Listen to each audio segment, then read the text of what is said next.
So we're going to discuss the next final account, which of course the company should provide a balance sheet.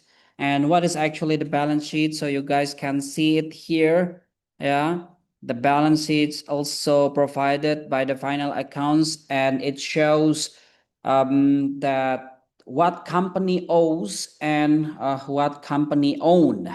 Yeah, because it's divided into three parts.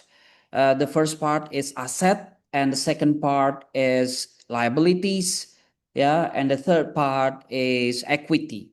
So that's we can understand that from the asset. That means what is actually the company own. Yeah, in term of stocks, machinery, property, and then liabilities indicates the debt that we have, yeah, during our operations period, yeah, like loan, overdraft, leasing, mortgage, and so on. And then equity shows that the investors or the owners money, yeah, what they have left in the balance, yeah.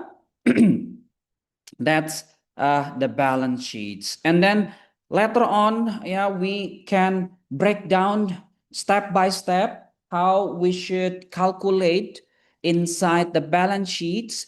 So here, yeah, the first star shows you the non-current asset. Non-current asset means that the asset that difficult to liquidate, yeah, such as property, plants, equipment, machinery, yeah. So those are the asset that somehow is not quick cash, yeah. And we have also accumulated depreciations, which is actually operation cost when your machinery is actually already been used for 4 years, 5 years, and so on. Yeah, normally it depreciates its value. Yeah, so we need to subtract the depreciations because is this the fall in value of asset.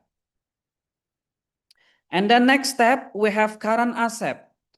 Current asset is liquid. Yeah, so we can say cash or the money that you have in the bank account. And then the debtors, or we can say account receivable. Yeah, that normally if you have customer who has payment installments or who have not yet paid, yeah, and they pay it like in term of payment, we can say that debtors. Stock means inventory, so that means the goods that we have left in our inventory. Yeah, and by the end of the current asset, we need to calculate the total current asset. And then, of course, we need to calculate also our total asset. Yeah, the non-current asset plus current asset. Next, we have liabilities. Here, we can see the bank overdraft, yeah, which this is the short loans or the short-term loans, yeah, from the bank.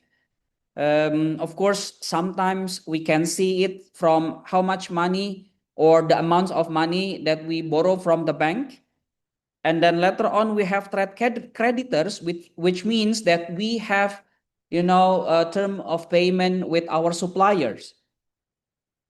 Yeah, so that means we have not paid yet, yeah, our goods from our suppliers. And then, of course, we have other short-term loans, and we need to calculate the total of the current liabilities.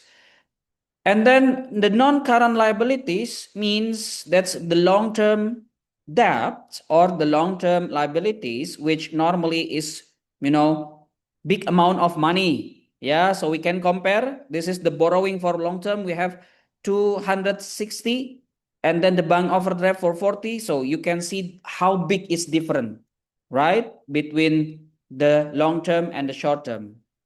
Yeah, and the examples from long-term liabilities is long-term bank loans, debentures, and mortgage. Yeah. Of course, by the end of the calculations, we need to calculate the total liabilities and the net asset. Net asset means all the total asset will be deducted subtracted with the total liabilities. Yeah, so we have the net asset indicates, yeah, that means the ratio of, the total asset that we have still can cover the total liabilities. Yeah, the ability to pay the debts, yeah, is still high. And then we have equity here. Yeah, the total equity is the share capital plus retained profit. Yeah, so that means we can see, yeah, the total money that generated from the business and then the capital that we still have left. Yeah. And I think you guys also should remember the balance sheet must balance, and please take a note that net asset equals with the total equity. So we can see here, yeah, it should be balanced. Why? Because whatever asset that a business owns must have been financed or paid for. Yeah, so the asset is actually totally can be coming from, the capital that we receive from our investor. So that's why, therefore, the net asset must be also equal from the total equity. Yeah, and of course, the balance sheet show a snapshot, but the value can change. Yeah. It depends on the sales, premises, or acquisitions of the premises can either improve or worsen the balance sheets. Yeah. So we need to compare at least to consecutive year of the balance sheets to get a sense of value. Is it worsening or improvement? Yeah. So I think that's all from our balance sheets. You guys can, see all the figures included. Yeah. Normally, for the paper 2, you need to construct also fully labeled balance sheets. Yeah. With the right sequence. Okay. I think you still remember from the previous video, yeah, which you need to show if you be able to construct fully labeled profit and loss balance. Now balance sheets, yeah, you still have to remember what is actually you need to place before. Is it asset or liabilities first, and where is the total equity? Yeah, so and then you have to differentiate what is actually not included in the assets and not included in the liabilities. I think that's all for today. Thank you so much for your participations on the comments.